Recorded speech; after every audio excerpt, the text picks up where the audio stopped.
Man, what's up, everybody? Welcome back to another episode of EOS. It's 1090 Jake, man. I'm rocking with y'all, and y'all rocking with me. For this video, we're gonna be speaking on the Island Boys, Kodiakred, Fly Soldier. We're gonna be diving into the history of who they are and how just recently they blew up, but at the same time, somebody just came out with some paperwork saying one of the Island Boys is a snitch. Now 2021 is definitely the year of the Island Boys, as Fly Soldier and Kodiakred, who previously went by Red 4 times, blew up overnight with their pool freestyle singing about their island roots. But the video left everybody wondering what island they're from. Are they talking about Rhode Island? They did time in Rikers Island? Come to find out, the twins are born and raised in Palm Beach County, Florida, and more or less they're singing about their Cuban descent. Before the TikTok fame, the twins were known for their Instagram lives where they argued with other influencers down in South Florida. That and the many mugshots they post to social media, along with the gang affiliation they'd claim, leaving many to question their authenticity in the streets. Growing up in Wellington, the twins would get arrested multiple times as juveniles and eventually be sentenced to serve time in level programs. Not to be confused with prison youth offenders or JIT camps that have an infamous reputation for extreme violence. The level programs aren't run by the Florida Department of Corrections, but by the Department of Juvenile Justice, meaning it wasn't prison, but it was only one step down from it, and it still had a reputation for violence and riots. Fly Soldier would later be seen on an Instagram live with Orlando rapper Hot Boy, and the two apparently have been incarcerated at the same program at the same time, with Hot Boy claiming he ran the facility and Fly saying it's all cap. Because the twins were juveniles in the majority of their arrests, paperwork isn't accessible as juvenile records remain confidential, so what they actually did isn't actually known, and we can only go off what they say or what they post. What comes as a surprise is just recently, and I mean only 5 days ago from this video being made, the twins would post to TikTok replying to a fan's comment about 6IX9INE. You know, guys, 6IX9INE was not all that bad. What do you mean he snitched? You want to snitch? Yeah, snitching is not like, it's not even a thing when you can't even come around. You're canceled when you snitch. Yeah. We never snitched, homie. Yeah, we never snitched, homie. Now right after that, and I mean right after, paperwork would appear straight out of the Palm Beach County Clerk's office detailing a 2017 arrest and alleging none other than Kodiakred snitched. May 13, 2021 at 10:43 p.m., a Palm Beach County deputy was sitting in his mock patrol car at the recreational center parking lot when a concerned citizen and his family approached him, stating approximately a minute before he'd arrived, a yellow Nissan almost flipped in the parking lot because of how fast the driver was going. They'd ask him to be on the lookout for the vehicle, and roughly 2 minutes later, as the deputy was leaving, he saw the Nissan entering at a high rate of speed. Turning around, he observed the vehicle continuing to drive at excessive speeds and improperly pass a vehicle before pulling into the soccer field and parking. The deputy conducted a traffic stop on the vehicle based on what he'd just seen, as the driver and passenger exited the vehicle at the same time. The deputy recognized Frank Venegas by the tattoo of a crown on the left side of his neck and advised him to get back in the vehicle. The driver continued walking towards the deputy and identified himself as Scott Richards. When asked to produce a license, he spontaneously uttered he didn't have one. It was at that time he was detained and placed in the back of the patrol car. Running the vehicle's plates, dispatch alerted the deputy the vehicle was reported stolen the day prior from the Wellington Green Mall parking lot. Post Miranda, Scott stated he got the vehicle from the Wellington Green Mall and stated the keys were left in the vehicle when he got in the car. Scott was made aware the vehicle was stolen, initially saying he took it, before changing his story and saying he's not the one that stole it. The deputy then spoke with Frank, who post Miranda stated Scott took the vehicle from the Wellington Green Mall the day prior. Frank would continue stating his friends were texting him to get out of the car because it was stolen and yellow in color, meaning it stood out. When asked how he knew Scott stole the vehicle, he stated because his friends told him.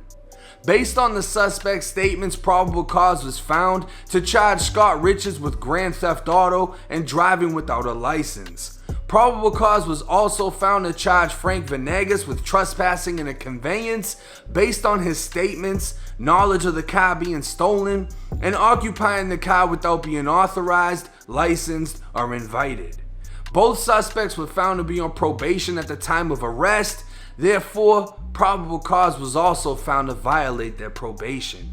Now, covering as many criminal cases as I do, the first red flag I noticed was the grammar and terminology used.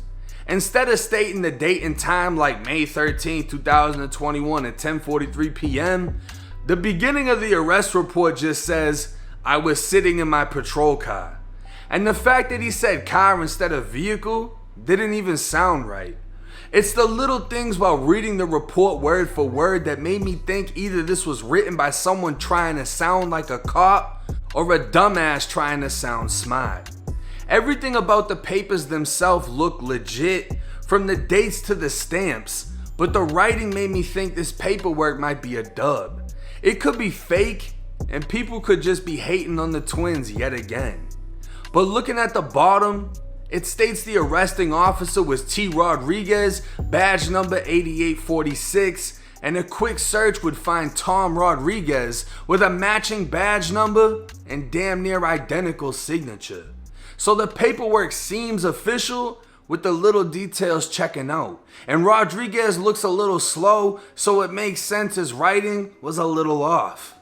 According to Scott Richards, he'd later be found guilty in this case and sentenced to 9 months in a level program.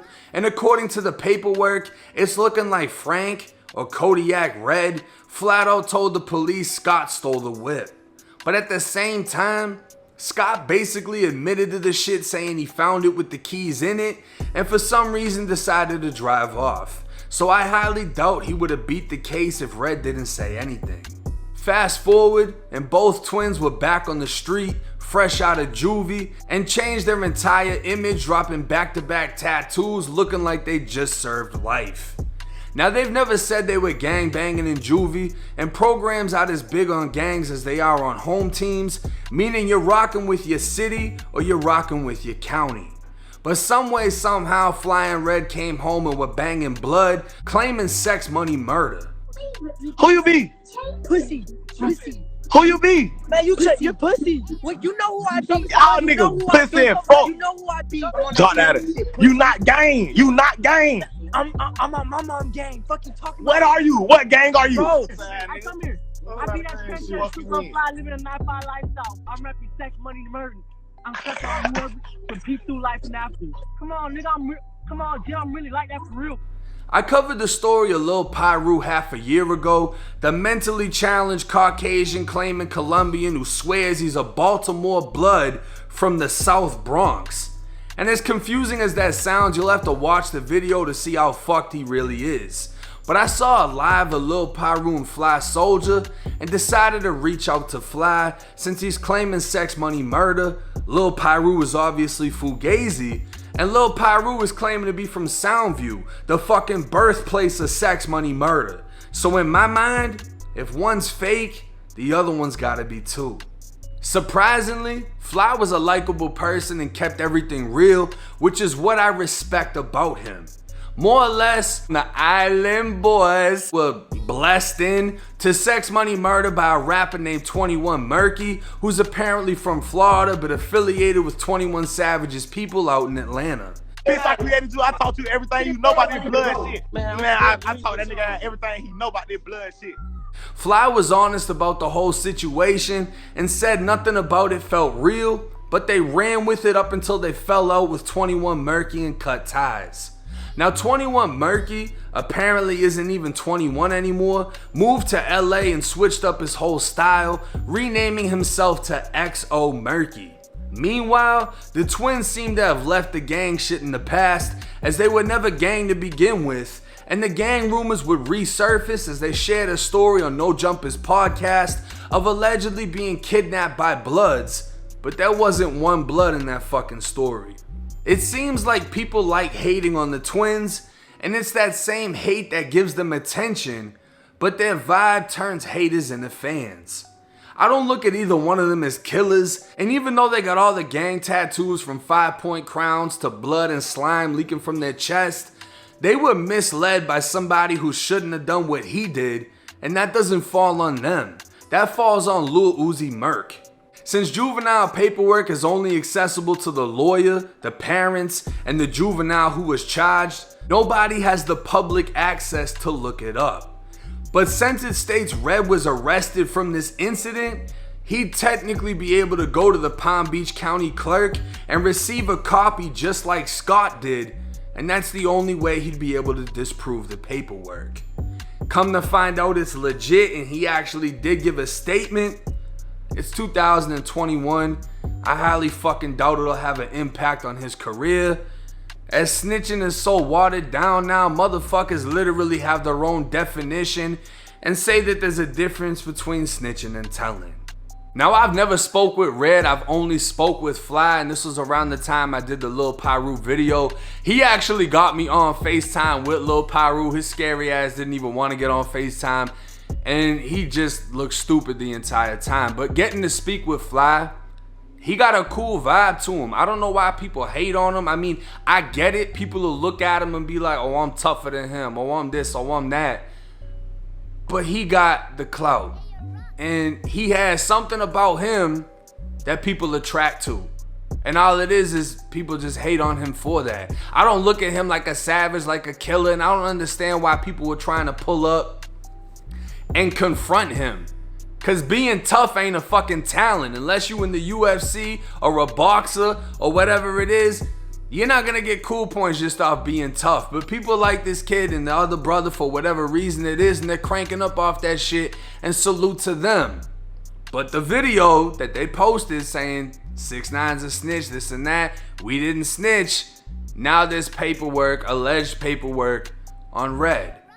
Is he gonna disprove it? I don't fucking know. If he does, if he'd like to speak on it, I'm more than happy to listen to what he has to say. And literally, like I said, all he would have to do is go down to the clerk's site, request a copy of his arrest record, and it's either gonna say the exact same shit or it's gonna say something entirely different.